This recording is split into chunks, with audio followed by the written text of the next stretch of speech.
You are being watched not by cameras, not by the government, but by the people around you. Every time you step out your door, you enter an arena, a silent, invisible battlefield where status is negotiated, power is assessed, and victims are selected. And the terrifying truth, you have been painting a target on your own back. You walk through the world thinking that transparency is a virtue. You think that being open book makes you trustworthy. You think that wearing your heart on your sleeve makes you human. Machiavelli would call you a fool. He warned us centuries ago, everyone sees what you appear to be. Few experience what you really are. If you show the world everything, you leave yourself with nothing. No mystery, no defense, no leverage. Most people destroy their own reputation not because they are bad people, but because they are loose. They leak. They spill their emotions, their plans, and their insecurities onto the pavement for anyone to trample. Today, we stop the bleeding. We are going to stitch up the wounds in your public persona. By the end of this, you will understand why silence is the loudest sound in the room and how to move through a chaotic world like a ghost. Untouchable, unreadable, and undeniably powerful. But first, you have to admit that your need to be seen is exactly what is making you disappear. The ancient Stoics and the Renaissance strategists agreed on one thing. The mind must be a fortress. But a fortress with the gates wide open is just a ruin waiting to happen. We are going to cover the 9 specific behaviors that strip you of your power in public. Some of these you do every day. Some of them you think are actually good traits. They aren't. They are signals of submission. Mastering this isn't about becoming a sociopath. It's about becoming sovereign. It's about the difference between a king and a court jester. One commands attention by withholding. The other begs for attention by performing. But be warned. Once you stop doing these 9 things, people will change how they treat you. They will stop pitying you. They will stop using you, and they might even start to fear you a little. If you are not ready for the isolation that comes with authority, turn this off. If you are ready to reclaim your privacy and your power, let's begin. 1. Never reveal your next move. The greatest drug in the modern world is not chemical. It is validation. And the quickest hit comes from announcing your plans before you execute them. I'm going to start a business. I'm going to the gym 5 days a week. I'm leaving him. You say these things to get the dopamine hit of the accomplishment without doing the work. But Machiavelli knew the tactical error here. When you reveal your intentions, you give your enemies and even your envious friends the map to sabotage you. The moment you speak a goal into existence, you dissipate the energy required to achieve it. You trick your brain into feeling satisfied, but worse, you alert the competition. Conceal your intentions, wrote Robert Greene, a student of Machiavelli. If people do not know what you are up to, they cannot prepare a defense. They cannot block you. Move in silence. Let your results be the noise. There is a terrifying power in the person who disappears for 6 months and returns with a new empire, a new physique, a new life. No announcements, no watch this space, just execution. When you broadcast your moves, you are asking for permission. You are asking for the tribe to nod and say, yes, that is good. Stop asking. A lion does not roar before it stalks. It roars after the kill. If you want to be taken seriously, keep your mouth shut and your work ethic high. Let them speculate. Let them gossip about what you might be doing. Their imagination will always paint a picture far more impressive than your reality. The mystery of potential is your greatest asset. Do not squander it for a cheap round of applause at a dinner party. 2. Never complain about your problems. This is the most common weakness in human behavior. Complaining. I'm so tired. My boss is an idiot. The economy is rigged. Listen closely. Nobody cares. And the ones who do care are usually happy that you are suffering because it makes them feel better about their own mediocrity. When you complain in public, you are doing 2 things. First, you are admitting that you have lost control. You are signaling that you are a victim of circumstance, a leaf blowing in the wind. Leaders do not complain. They change the situation or they endure it. There is no third option. Second, you are burdening others with your negativity. You become an energy vampire. People may nod politely. They may offer a hollow "I'm sorry," but subconsciously they are repelled by you. They mark you as low status. Machiavelli observed that people are naturally repelled by misery. They are drawn to strength, to vitality, to success. If you walk around wearing your problems like a heavy coat, do not be surprised when people cross the street to avoid you. This doesn't mean you suppress your emotions until you explode. It means you choose your counsel wisely. Vent to a therapist. Vent to a trusted mentor. Do not vent to the public. Do not vent to your coworkers. To the world, you must appear to have it together. Even if your life is burning down, your public face should be cool, calm, and collected. This is what the Italians call sprezzatura, a studied carelessness, the art of making the difficult look easy. If you are suffering, suffer with dignity. There is a profound respect given to the man or woman who carries a heavy load without buckling and without screaming. Become the person who, when asked, "How are things?" simply smiles and says, "Moving forward." 3. Never lose your temper. Anger is an emotion. Aggression is a tool. There is a difference. When you lose your temper in public, screaming at a waiter, snapping at a partner, engaging in road rage, you are not showing strength. You are showing that you are easily manipulated. If a stranger can hijack your nervous system and turn you into a screaming child just by cutting you off in traffic, you are not free. You are a slave to your impulses. Machiavelli advised that a prince should be feared, yes, but never hated. And nothing generates contempt faster than a lack of emotional regulation. A man who cannot control himself cannot control a kingdom. When you explode, you reveal your triggers. You show the world exactly where your buttons are. A smart enemy will file that information away and use it to destroy you later. They will know exactly what to say to make you look unhinged, irrational, and dangerous. Silence is always more intimidating than screaming. Imagine a boss who screams when he is angry. Now imagine a boss who goes deadly quiet, who stares, who speaks in a whisper. Which one is more terrifying? The screamer is a clown. The quiet one is a predator. Cultivate the icy stare. Cultivate the pause. When you feel the fire of rage rising in your chest, that is the exact moment to freeze. Do not speak. Do not act. Let the other person sit in the awkwardness of your silence. They will expect a fight. When you deny them the fight, they are left fighting themselves. They look foolish. You look untouchable. Master your nervous system, or the world will master it for you. 4. Never apologize when it isn't necessary. We live in a culture of apology. We apologize for taking up space. We apologize for asking a question. We apologize for having an opinion.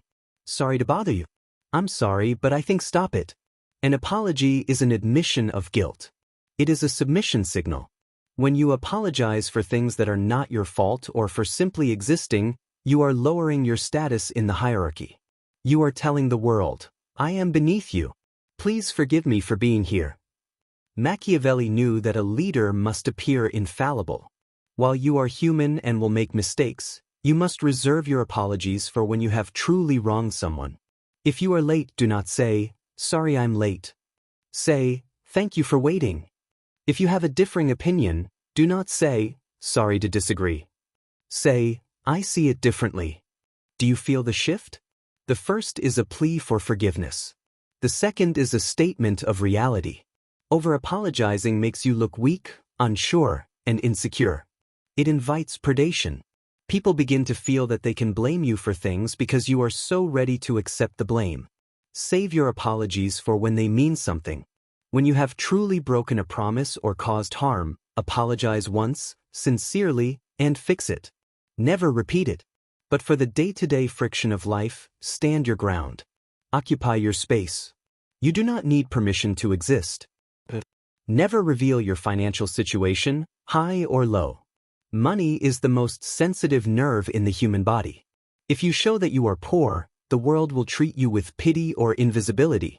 Poverty in the eyes of the Machiavellian world is a sin. It implies a lack of capability, a lack of favor. People distance themselves from failure because they fear it is contagious. If you show that you are rich, you invite envy.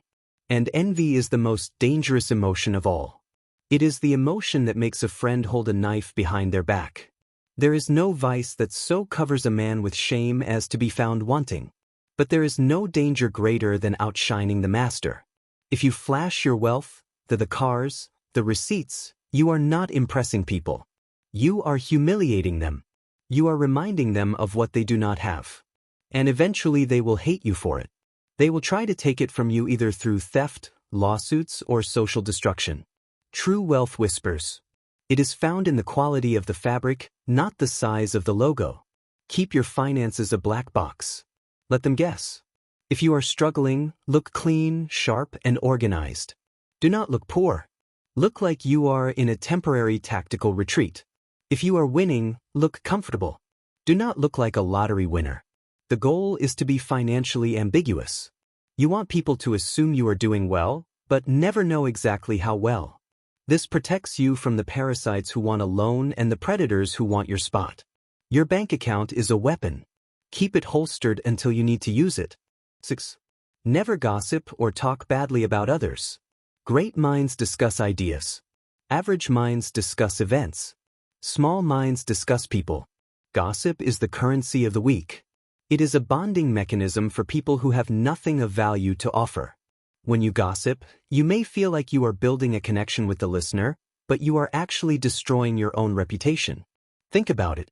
When someone comes to you and spills the secrets of a mutual friend, what is your immediate thought? If they are talking to me about them, they will talk to them about me. You immediately distrust the gossiper. Machiavelli warned that a prince must avoid being hated or despised. Being a busybody, a spreader of rumors makes you despised. It makes you look petty, bored, and malicious.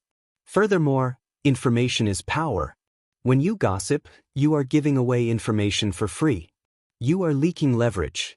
A strategic mind listens to gossip but never contributes to it. Be the black hole of information.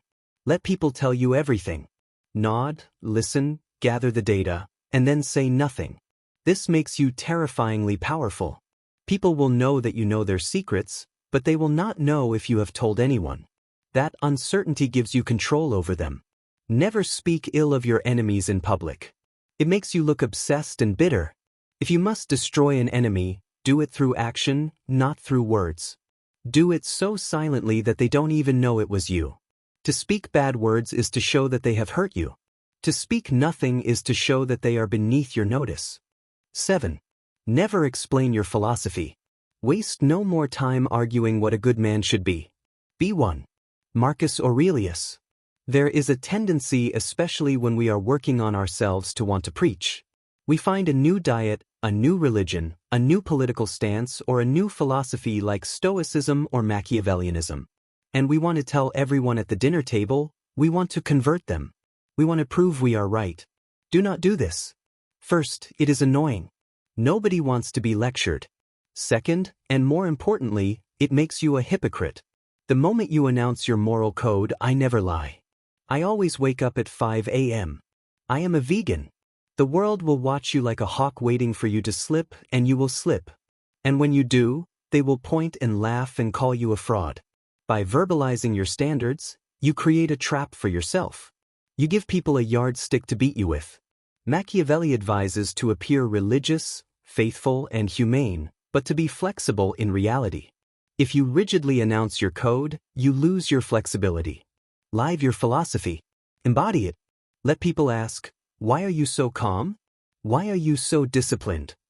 Then and only then do you give them a glimpse. Your actions should be so loud that your words are unnecessary.